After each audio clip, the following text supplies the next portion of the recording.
السلام علیکم ورحمۃ اللہ وبرکاتہ اعوذ باللہ من الشیطان الرجیم بسم اللہ الرحمن الرحیم رب اشرح لي صدری ويسر لي امری واحلل عقدۃ من لسانی یفقهوا قولی وقل جاء الحق وزهق الباطل ان الباطل كان زهوقا۔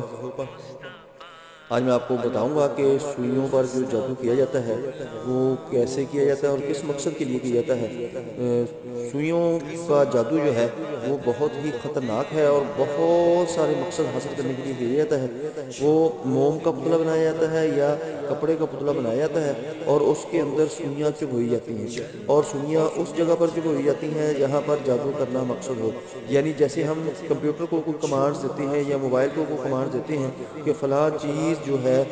ڈھونڈنی ہے تو وہ وہاں پر جاتا ہے، وہاں سے وہ چیز ڈھونڈ کر لاتا ہے۔ جیسے ہم گوگل پر یا ایسی کسی چیز پر جاتے ہیں تو ایسے ہی وہ جادوگر جو ہوتا ہے وہ پتلے کے اس حصے پر سوئیاں چبھوتا ہے جہاں پر اس کا مقصد ہوتا ہے کہ جادو اثر انداز ہو یا جنات کو